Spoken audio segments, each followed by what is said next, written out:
Matthew 5:13 says, "You are the salt of the earth, but if the salt should lose its taste, how can it be made salty? It's no longer good for anything but to be thrown out and trampled by men." Stay tuned. Bible 360 starts right now.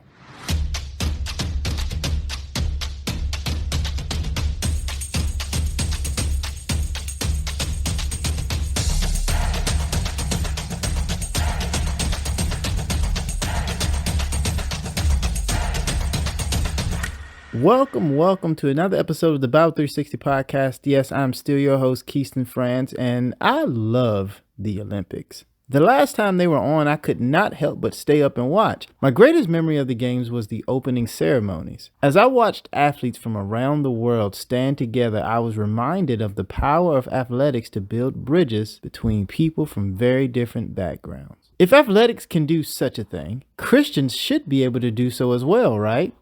Unfortunately, many committed believers simply don't know how to build bridges with people of different backgrounds, faiths, or no faith at all. Yet, Jesus calls his followers to be salt. Salt does two things. It makes things taste better and slows down the process of decay. In both cases, it must come in contact with another object to be effective. Christians must have interaction with people they hope to influence. Sadly, many followers of Christ have little contact with non-believers. As athletes on Team Jesus, we come in contact with many other athletes whose lives long to be seasoned with the love of Christ. Not only do we rub shoulders with non-Christians, but we also sweat with many whose lives are quickly decaying as a consequence of sin. So we must use our roles as Christian athletes and Christians in general to be salt for Christ today.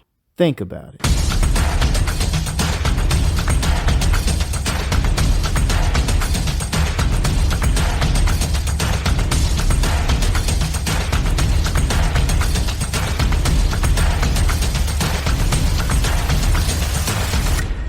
Hey, I want to say thanks again for tuning into the show. If you enjoyed it, please show me some love and go on over to YouTube and subscribe to my page, Bible 360 Outreach, and hit that bell right next to it so you know when I'm posting.